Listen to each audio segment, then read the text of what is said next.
भोजशाला की एएसआई की रिपोर्ट आ गई है और एएसआई की रिपोर्ट में स्पष्ट कर दिया गया है कि ये जो भोजशाला है ये मस्जिद नहीं बल्कि मंदिर था। इसको हम लोग पिछले कई वर्षों से कह रहे हैं। एएसआई की टीम को धन्यवाद दूंगा जिन्होंने 3 महीने से ज़्यादा इस पे अथक प्रयास करके सारे एविडेंस इकट्ठे किए हैं, लेकिन इससे एक बहुत बड़ा खतरा सामने आ रहा है। एएसआई की रिपोर्ट में यह बताया गया है कि जो 188 स्तंभ मिले हैं, उन स्तंभों के ऊपर जो कलाकृतियां उकेरी गई थी, उन कलाकृतियों को डिस्टॉर्ट किया गया है और कुछ एक जगह तो बाकायदा छेनी हथौड़े का उपयोग किया गया। एएसआई की रिपोर्ट में यह भी कहा गया है कि जहां स्वास्तिक का निशान था, जहां ओम का निशान था, जहां हाथी बना हुआ था, जहां पे घोड़ा बना हुआ था, उनको डिस्टॉर्ट किया गया है, उनको तोड़ने का प्रयास किया गया, उनको मिटाने का प्रयास किया गया। एएसआई की रिपोर्ट में कहा गया है ब्रह्मा जी की मूर्ति है, गणेश जी की मूर्ति है और जो देवी देवताओं की मूर्तियां जहां जहां बनी हुई थी उनको भी डिस्टॉर्ट करने का प्रयास किया गया है। ये बात मैं पहले भी कई बार कह चुका, आज फिर से कह रहा हूं। सरकार तत्काल उन सभी स्थानों को अपने कंट्रोल में ले जहां मंदिरों को तोड़ के मस्जिद बनाई गई है, क्योंकि जैसे भोजशाला में सारे सबूत मिटाने का प्रयास किया गया है, वैसे ही जौनपुर के अटाला में भी सबूत मिटाया जा रहा है, पांडुआ में भी सबूत मिटाया जा रहा है, भद्रकाली में भी सबूत मिटाया जा रहा है। भोजशाला में सबूत मिटाने का तो ऑलरेडी आपके पास एविडेंस आ चुका है, एएसआई ने बता दिया है। ज्ञानवापी में भी सबूत मिटाने का प्रयास हुआ, इसके पहले अयोध्या में भी सबूत मिटाने का प्रयास हुआ था। तो भारत में जहां जहां मंदिरों को तोड़ के मस्जिद बनाई गई है, अब वहां के लोग जो वहां जिनका कब्जा अवैध, उनको लगता है कल को एएसआई की जांच हो जाएगी, मामला कोर्ट में जाएगा, तो एक काम करो, सबसे पहले इनके एविडेंस मिटा दो। वहाँ पे लगातार या तो वाइट वॉश किया जा रहा है, पत्थरों को तोड़ा जा रहा है, जो देवी देवताओं की मूर्तियाँ उनको हटाया जा रहा है, जो ओम के निशान होते हैं, स्वास्तिक के निशान होते हैं और जो हिंदू संस्कृति में और जितने भी निशान होते हैं सबको डिस्ट्रॉय किया जा रहा है, ख़त्म किया जा रहा है। इसलिए तत्काल, चाहे वो जौनपुर का अटाला है या भद्रकाली है, भोजशाला है या भारत में ऐसे जितने भी स्थान हैं, उनको तत्काल सरकार अपने संरक्षण में ले ले और वहाँ से जो नमाज वगैरह चल रही है उसको बंद करने की ज़रूरत है। दूसरा, अंग्रेजी जो क्रिमिनल लॉ थे वो ख़त्म हो गए, तो अब जो क्रिमिनल केस हैं वो तो जल्दी जल्दी सुनवाई पे आएंगे, लेकिन सिविल केस यानी ज़मीन का केस या इस तरीके से जो मंदिर का विवाद है, मठ का विवाद है, इसमें कोई जल्दीबाजी नहीं होगी। क्यों? क्योंकि सिविल प्रोसीजर कोड 1908 वाला आज भी चल रहा है। इंडियन पिनल कोड बदल गया, क्रिमिनल प्रोसीजर कोड बदल गया, एविडेंस एक्ट तो बदल गया, लेकिन सिविल प्रोसीजर कोड जिससे ये मठ मंदिर का पूरा विवाद चलेगा, उसी से डिसाइड होगा, वो 1908 वाला ही चल रहा है।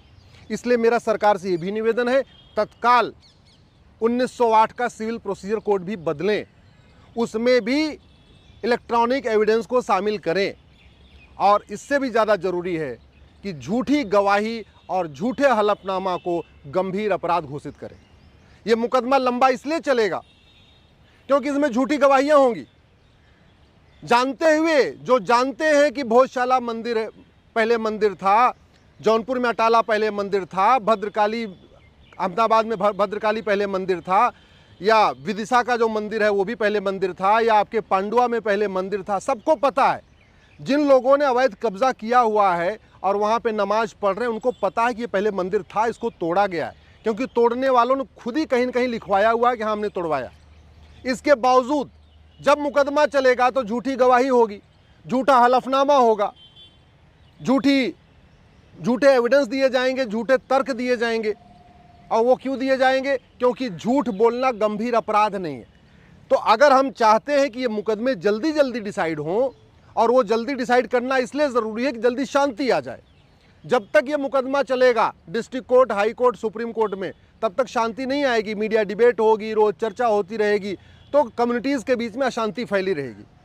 शांति आने का एक ही तरीका है, सबसे पहले जितने भी पूरे देश भर के इस तरीके के विवादित स्थान है, सरकार उनको कंट्रोल में कर ले।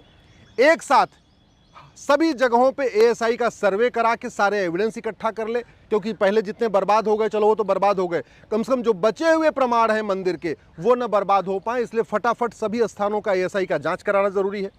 तीसरा, 1908 का सिविल प्रोसीजर कोड बदलना जरूरी है। चौथा, झूठी गवाही, झूठा हलफनामा को गंभीर अपराध घोषित करना है, जिससे लोग झूठी गवाही न दें, झूठा हलफनामा दें। और पांचवा सबसे इम्पॉर्टेंट है, नार्को पॉलीग्राफ ब्रेन मैपिंग भी अनिवार्य करना ज़रूरी है। आप जहाँ जहाँ अवैध कब्जा किया है, वहाँ पे जिन लोगों ने कब्जा किया उनको पकड़ के उनका narco polygraph brain mapping test कर लीजिए। वो खुद ही बता देंगे कि नहीं नहीं हमने कब्जा किया हुआ है, ये तो पहले तोड़ा गया था, मुगलों के समय में तोड़ा गया था। लेकिन वैसे सच नहीं बोलेंगे। अब वो झूठ बोलते रहेंगे कोर्ट में और झूठी गवाही देते रहेंगे, झूठा हलफनामा देते रहेंगे, फिर तो मुकदमा लंबा चलेगा। और पांचवा सबसे इंपॉर्टेंट है, भारत में जस्टिस विद इन ईयर लागू किया जाए। जब तक सभी और क्षेत्रों में लागू हो रहा है चाहे नहीं हो रहा है, कम से कम जहाँ जहाँ ये मठ मंदिर के विवाद हैं, चाहे जौनपुर का अटाला है या भोजशाला है या भद्रकाली का है या पांडुआ का है, जहाँ जहाँ ऐसे केस चल रहे हैं, उनके लिए स्पेशल कोर्ट बनाना पड़ेगा। स्पेशल कोर्ट बना के ये कहना पड़ेगा आप इन विवादों का समाधान 1 साल में करिए। इसका मतलब ये हुआ, अगर 1 साल में भोजशाला का विवाद डिस्ट्रिक्ट कोर्ट से डिसाइड हो जाए, 1 साल में हाई कोर्ट से डिसाइड हो जाए, 1 साल में सुप्रीम कोर्ट में डिसाइड हो जाए, तो अगले 3 साल के अंदर इस विवाद का अंतिम जो है डिसीजन आ जाएगा। और जब फाइनली सुप्रीम कोर्ट से डिसाइड हो जाएगा तो शांति आ जाएगी। नहीं तो जितनी बार तारीख पड़ेगी उतनी चर्चा होती रहेगी, उतने बार बार गवाहों के बयान होंगे, मीडिया में भी चर्चा होगी, इससे अशांति फैलेगी। शांति लाने का एक ही तरीका है, कानूनों को बदला जाए। सभी अंग्रेजी कानूनों को 1908 के सिविल प्रोसीजर कोड के अलावा जितने भी अंग्रेजी कानून हैं सबको बदल दिया जाए। नार्को पॉलीग्राफ ब्रेन मैपिंग अनिवार्य कर दिया जाए, झूठ को गंभीर अपराध घोषित कर दिया जाए और स्पेशल कोर्ट बना के सारे मुकदमों का फैसला 1 साल में कराया जाए। जिससे कि, क्योंकि मुकदमा ऐसा नहीं कि भोजशाला का जो मुकदमा है वो केवल डिस्ट्रिक्ट कोर्ट से धार से खत्म हो जाएगा, नहीं, उसके बाद अपील होगी, इंदौर हाई कोर्ट जाएगा, फिर अपील होगी, सुप्रीम कोर्ट आएगा। और कई बार तो ऐसा भी होगा कि हाई कोर्ट जाएगा, हाई कोर्ट फिर डिस्ट्रिक्ट कोर्ट कर देगा, आप फिर एक ये विषय छूट गया, इसको भी डिस्ट्रिक्ट कोर्ट में डिस्ट्रिक्ट कोर्ट फिर से डिसाइड करे, वहाँ से डिसाइड होगा, फिर अपील आई हाई कोर्ट आएगी, हाई कोर्ट कहेगा अच्छा ये वाला मैटर छूट गया, अब इसको भी डिसाइड कर दे।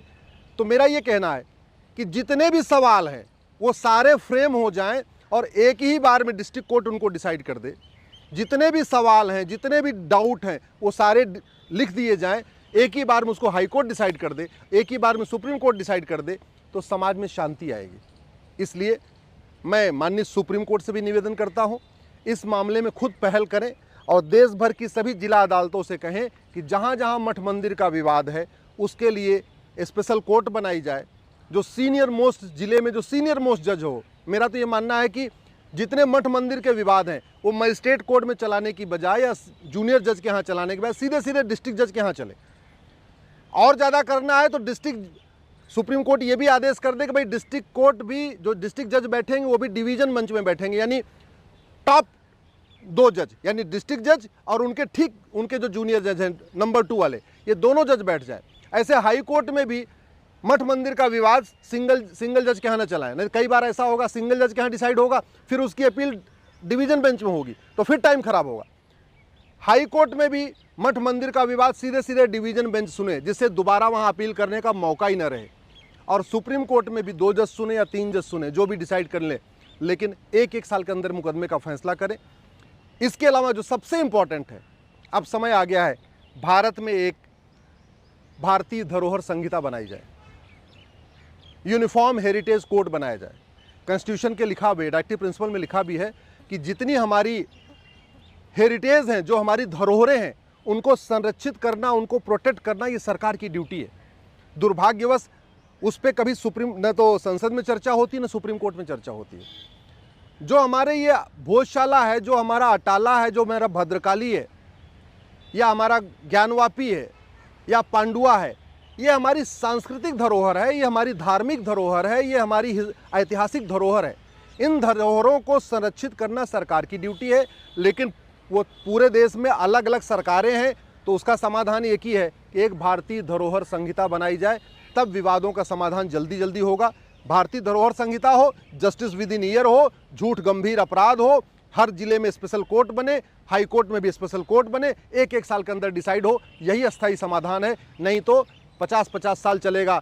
पहले भोजशाला का मुकदमा 10-20 साल चलेगा, फिर ज्ञानवापी के 10-20 साल चलेगा, फिर पता चला कि भद्रकाली का चलेगा, फिर पांडुआ का चलेगा, फिर अटाला का चलेगा, तो मुकदमे कभी ख़त्म नहीं होंगे। एक साथ इसी वर्ष सभी मुकदमे शुरू कर दिए जाए, एक साथ इसी वर्ष सभी जगह की जांच, ASI की जांच करा लिया जाए, कार्बन डेटिंग करा लिया जाए, सारे एविडेंस इकट्ठे कर लिए जाए, और जब तक मुकदमा डिसाइड नहीं हो जाता है तब तक वहाँ पे दोनों पक्षों में किसी को भी वहाँ जाने की अनुमति न दिया जाए। पूरी तरीके से वहाँ पे सरकार कंट्रोल कर ले। वीके न्यूज, राष्ट्र के नाम।